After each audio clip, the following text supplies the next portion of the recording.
Baik, terima kasih atas kesempatan yang diberikan. Perkenalkan, kami dari kelompok 2. Saya atas nama Carlos Immanuel Bolik akan membawakan materi tentang glikolisis.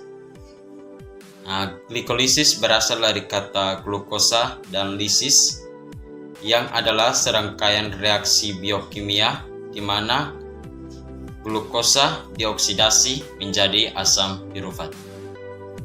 Proses ini juga termasuk salah satu proses metabolisme yang paling universal yang terjadi di banyak jenis sel dalam hampir seluruh organisme.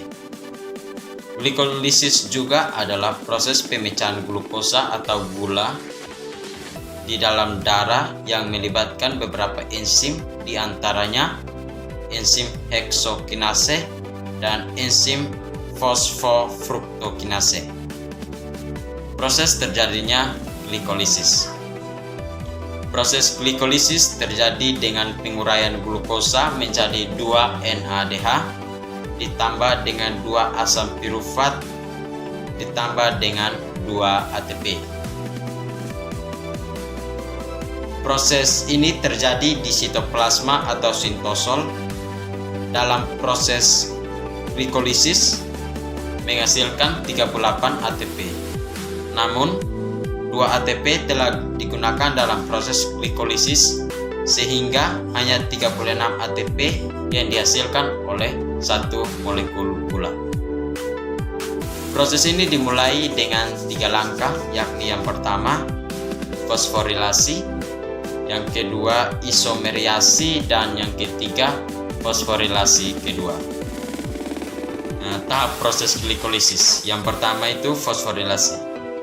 Fosforilasi merupakan suatu lintasan metabolisme dengan penggunaan energi yang dilepaskan oleh oksigen nutrien untuk menghasilkan ATP dan mereduksi oksigen menjadi air. Proses yang kedua yaitu isomeriasi. Isomeriasi merupakan proses penataan ulang suatu molekul menjadi molekul baru dengan rumus empiris tetap. Proses yang ketiga yaitu fosforilasi kedua, merupakan penambahan gugus fosfat pada suatu protein atau molekul organik lain. Hasil dari proses glikolisis. Glikolisis adalah proses pemecahan gula yang berlangsung dalam sitoplasma dan sel. Proses glikolisis memecah gula menjadi asam pirufat, NADH, dan energi dalam bentuk ATP. Sekian materi dari saya. Selanjutnya akan dilanjutkan oleh teman kelompok. Terima kasih. Baik, nama saya Yabs Nyetek. Saya sebagai pemateri kedua, materi tentang siklus Krebs.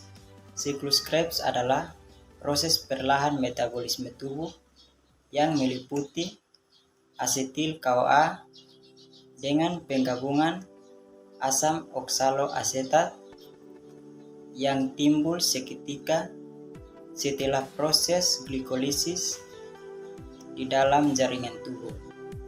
Siklus Krebs pertama kali diperkenalkan oleh ilmuwan yang bernama Sir Hans Adolf Krebs yang menemukannya pada tahun 1937. Fungsi siklus Krebs yang pertama untuk memproduksi karbon dioksida pada jaringan manusia. Yang kedua, untuk menghasilkan sejumlah koenzim tereduksi yang menggerakkan rantai pernapasan untuk produksi ATP. Yang ketiga, mengubah sejumlah energi serta zat intermediate yang berlebihan untuk digunakan pada sintesis asam lemak.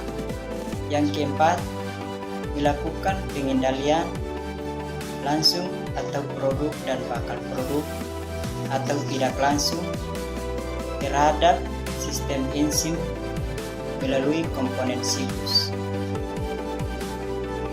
Tahapan dekarboksilasi oksidatif. Gugus karboksilat COO akan lepas asam pirufat dan menjadi CO2. Sisa 2 atom karbon dari pirufat dalam bentuk CH3 COO atau mengirim kelebihan elektronnya pada molekul NAD sehingga terbentuk NADH dan molekul 2 atom karbon berubah menjadi asetat. Pada akhirnya KOA akan dikatakan pada asetat yang akan membentuk asetil KOA.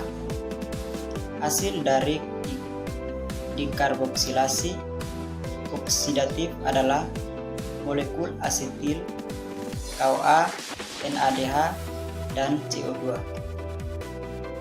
Tahapan siklus Krebs. Yang pertama, sitrat sintase.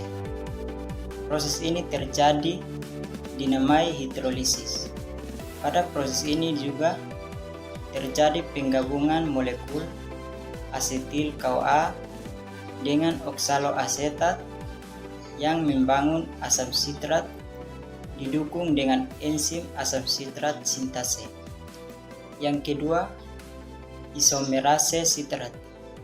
Pada tahap ini, asam sitrat yang sudah terbentuk diubah menjadi isositrat dengan bantuan enzim akutinase yang mengandung Fe2.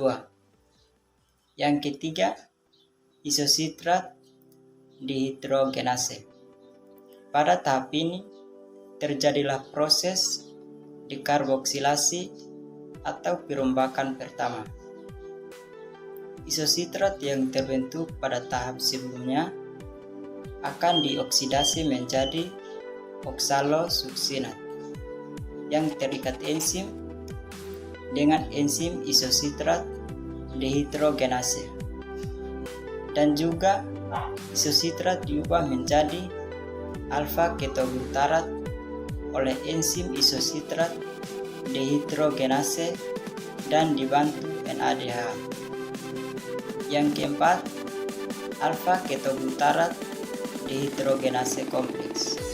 Pada tahap ini terjadi proses pengubahan alfa ketoglutarat menjadi suksinil KOA dilakukan enzim alfa ketoglutarat dehidrogenase kompleks. Yang kelima, suksinat liponase. Pada tahap ini terjadinya transmutasi suksinil KOA menjadi suksinit.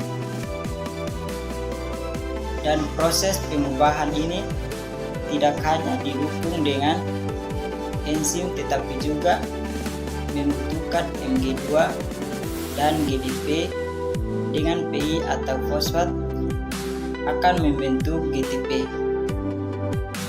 GTP ini yang akan diubah sebagai ATP. Yang keenam, suksinat dehidrogenase. Suksinat yang sudah diciptakan akan dehidrogenase menjadi fumarat dengan bantuan enzim suksinat dehidrogenase. Yang ketujuh, hidrasi. Pada tahap ini terjadi proses hidrasi, yakni proses penambahan atom hidrogen pada ikatan ganda karbon yang berada pada fumarat sehingga menciptakan malat. Yang kedelapan, regenerasi oksaloasetat. Pada tahap ini akan terjadi perubahan malat oleh enzim malat dehidrogenase membentuk oksaloasetat. Oksaloasetat ini berfungsi untuk menangkap asetil KOA, maka proses siklus Krebs dapat berlangsung kembali. Untuk mencukupi kebutuhan energi, siklus Krebs harus terjadi sebanyak 2 kali. Hal tersebut dikarenakan reaksi oksidasi pada molekul glukosa untuk diproses siklus Krebs hanya akan menghasilkan 2 molekul asetil KOA. Yang berikut hasil siklus Krebs. Hasil akhir dari siklus Krebs adalah 2 molekul asetil KOA. Apabila diuraikan, maka ATP yang berjumlah 2 molekul, FADH2 yang berjumlah 2 molekul menghasilkan 4 ATP. NADH yang berjumlah 6 molekul menciptakan 18 ATP, dan juga CO2 dengan jumlah 2 molekul. Dihasilkan jumlah 8 molekul hidrogen yang direaksikan dengan oksigen membentuk air. Hasil dari siklus Krebs ini dipakai dalam tahapan transport elektron seperti FADH2 dan NADH. Sekian dari saya, selanjutnya akan dilanjutkan oleh teman saya. Baik, saya atas nama Ines Selvianata, saya sebagai pemateri ketiga dengan judul materi Sistem Transport Elektron. Pertama, pengertian sistem transport elektron. Sistem transport elektron merupakan suatu rantai pembawa elektron yang terdiri dari Na-, Fa-, koenzim Q, dan sitokrom. Sistem transport elektron ini memiliki fungsi untuk mengoksidasi senyawa NADH atau NADPH2 dan FADH2 guna menghasilkan ATP. Energi ATP dalam sistem transport elektron terbentuk melalui reaksi fosforilasi oksidatif. Energi yang dihasilkan dengan oksidasi 1 mol NADH atau NADPH2 bisa digunakan untuk membentuk 3 mol ATP, sedangkan energi yang diproduksi dengan oksidasi 1 mol FADH2 dapat menghasilkan 2 mol ATP. Atom hidrogen yang dilepaskan selama berlangsungnya siklus Krebs akan ditangkap oleh NAD+ dan FAD+ menjadi NADH dan FADH2. Pada saat masuk ke rantai transport elektron, molekul tersebut akan mengalami rangkaian reaksi oksidasi reduksi atau redoks yang terjadi secara berantai dengan melibatkan beberapa zat perantara untuk memproduksi ATP dan H2O. Yang berikut komponen dan sistem transport elektron. Ada 3 komponen, yaitu yang pertama NAD+ dan NADH, yang kedua protein FAS atau besi sulfur, yang ketiga koenzim Q. Tahapan transport elektron. Ada beberapa tahap transport elektron, yaitu yang pertama NADH akan membebaskan elektronnya kepada komponen protein 1. Proses ini membebaskan energi yang menimbulkan dipompanya H+ dari matriks mitokondria mengarah ke ruang antarmembran. NADH yang sudah kehilangan elektron akan berubah menjadi NAD+. Yang kedua, elektron akan dilanjutkan kepada ubiquinon. Yang ketiga, lalu elektron diteruskan pada kompleks protein. 3. Hal ini akan menimbulkan dipompanya H+ keluar mengarah ruang antarmembran. Yang keempat, elektron akan dilanjutkan kepada sitokrom C. Yang kelima, elektron akan dilanjutkan kepada kompleks protein 4. Hal ini juga akan membuat dipompanya H+ keluar mengarah ruang antarmembran. Yang keenam, elektron lalu diterima dengan molekul oksigen yang kemudian berikatan dengan 2 ion H+ membentuk H2O. Yang ketujuh, bila dihitung transfer elektron dari berbagai protein menimbulkan dipompanya 3 H+ keluar menuju ruang antarmembran, H+ atau proton tersebut akan kembali melalui matriks mitokondria melalui enzim yang disebut ATP sintase. Yang kedelapan, lewatnya H+ pada ATP sintase akan memicu enzim tersebut untuk membangun ATP secara bersama. Sebab terdapat 3 H+ yang masuk kembali ke dalam matriks, maka terbentuk 3 molekul ATP. Yang ke-9, proses pembentukan ATP oleh enzim ATP sintase tersebut disebut dengan chemiosmosis. FADH2 akan mentransfer elektronnya bukan kepada kompleks protein 1, akan tetapi pada kompleks protein 2. Transfer pada kompleks protein 2 tidak menimbulkan dipompanya H+ keluar mengarah ruang antarmembran. Sesudah dari kompleks protein 2, elektron akan ditangkap oleh ubiquinon dan proses selanjutnya sama dengan transfer elektron dari NADH. Maka pada transfer elektron yang berasal dari FADH2 hanya terjadi 2 kali pemompaan H+ keluar mengarah ruang antarmembran. Oleh karena itu, dalam proses chemiosmosis hanya terbentuk 2 molekul ATP saja. Baik, sekian dari materi saya, dan materi selanjutnya akan dilanjutkan oleh teman saya. Terima kasih. Baik, nama saya Seni Lydia Putai, NIM 2150018. Di sini saya sebagai pemateri keempat, dengan materi yang akan saya bawakan adalah fermentasi. Langsung saja bagian yang pertama, apa itu fermentasi? Fermentasi adalah proses produksi energi dalam sel dalam keadaan anaerobik atau tanpa oksigen.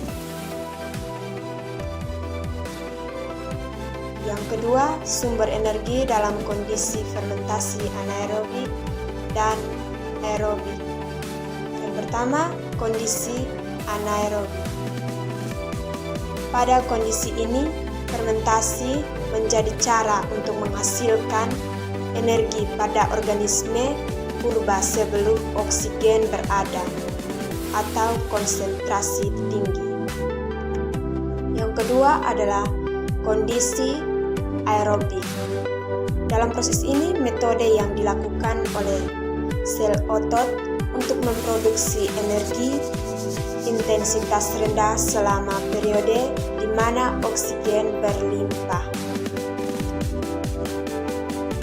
Yang berikut adalah contoh hasil fermentasi. Yang pertama ada etanol.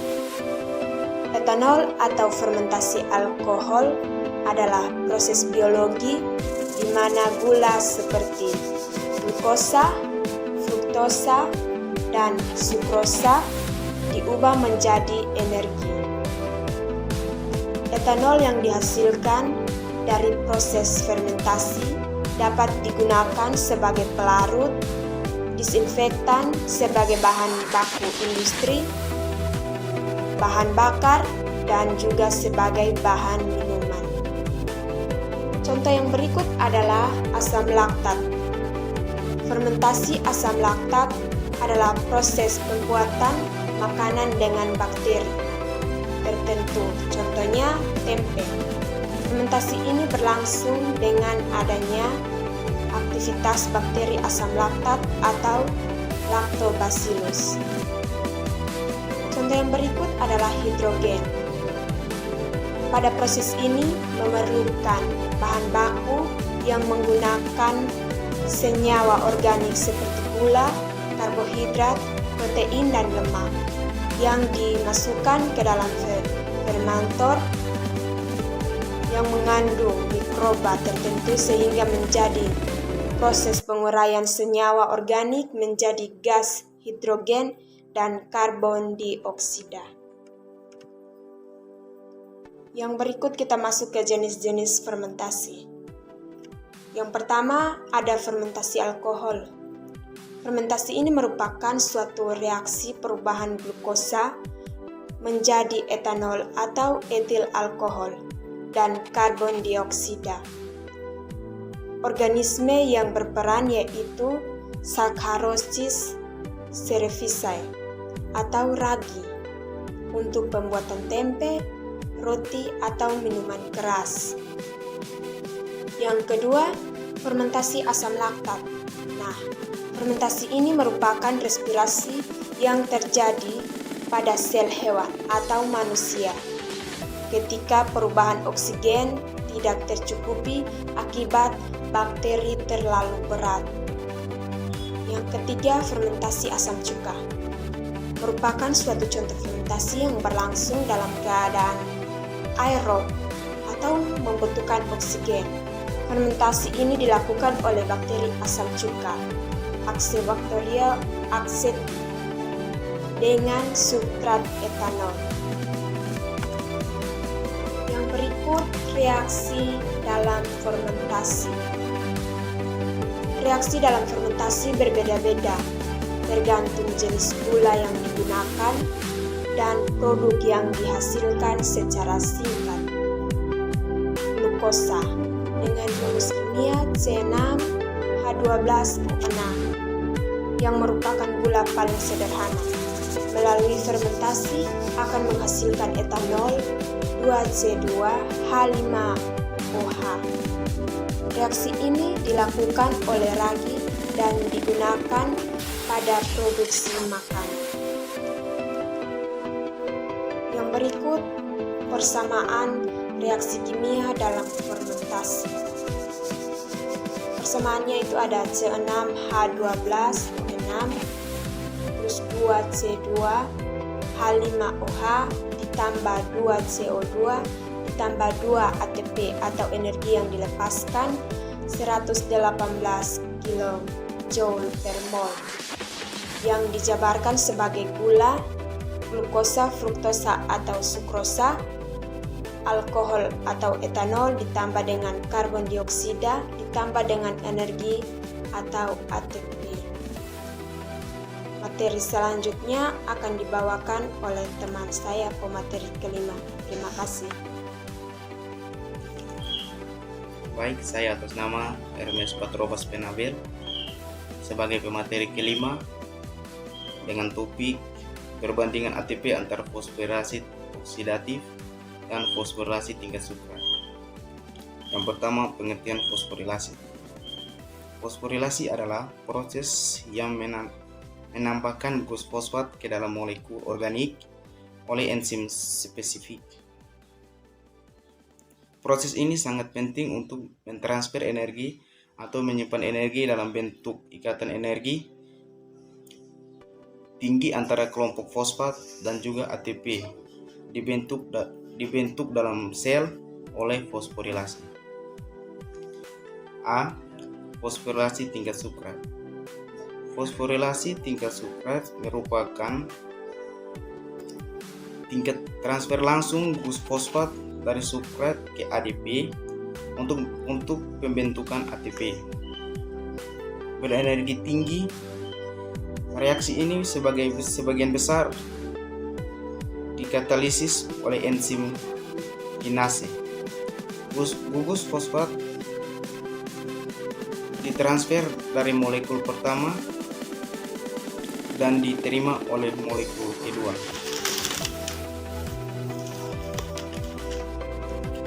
Contohnya adalah glikolisis yang paling umum di mana ATP disintesis melalui fosforilasi tingkat substrat ketika dua molekul fosforilasi pirufat diubah menjadi dua molekul pirufat oleh enzim pirufat kinase dalam kondisi aerobik atau anaerobik.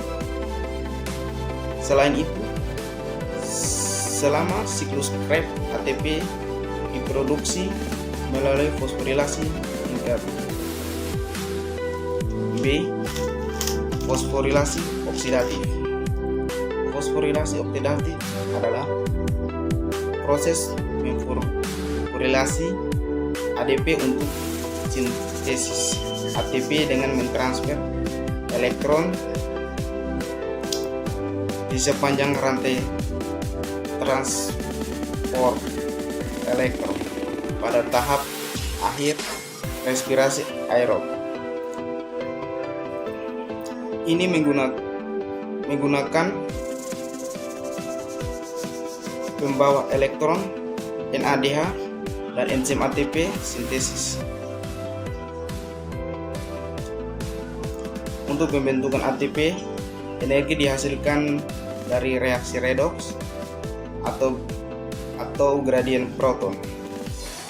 Dan fosfat berasal dari kumpulan fosfat anorganik. C. Perbedaan fosforilasi tingkat substrat dan fosforilasi oksidatif. Pertama, fosforilasi tingkat substrat. Fosforilasi tingkat substrat secara langsung mentransfer glukosa dari substrat atau senyawa terfosforilasi ke ADP untuk menghasilkan ATP. Yang pertama, energi yang digunakan. Energi yang dihasilkan dari reaksi berganda untuk proses ini. Yang kedua, potensi redoks. Perbedaan kecil dari potensi redoks dihasilkan dalam fosforilasi tingkat substrat. Yang keempat, kondisi. Ini terjadi kondisi aerobik dan anaerobik. Yang kelima, oksidasi senyawa. Substrat teroksidasi sebagian. Yang keenam, lokasi.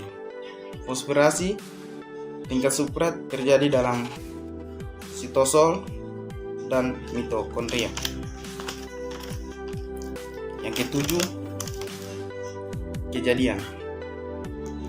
Ini terdapat dilihat pada siklus glikolisis dan Krebs.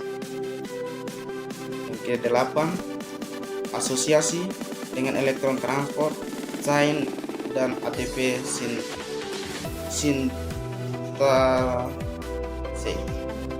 Fosforilasi tingkat substrat tidak berkaitan dengan rantai transport elektron atau ATP sintase.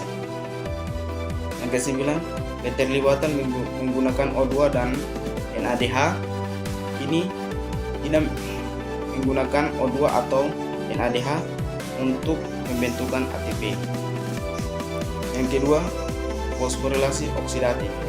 Fosforilasi oksidatif adalah suatu proses di mana energi yang dilepaskan oleh oksidasi kimia nutrisi digunakan untuk sintesis ATP. Energi yang dihasilkan dari reaksi rantai transport elektron digunakan untuk proses ini. Yang ketiga, perbedaan terbesar dalam potensi redoks dihasilkan untuk menggerakkan fosforilasi ini. Yang kelima, ini terjadi dalam kondisi aerobik. Yang keenam, donor elektron sepenuhnya teroksidasi. Yang ketujuh, fosforilasi oksidatif terjadi pada mitokondria. Ke-8, ini terjadi hanya selama rantai transport elektron. Yang kesembilan, ini terkait dengan rantai transport elektron dan ATP sintase. Yang kesembilan, ini menggunakan O2 dan NADH untuk menghasilkan ATP.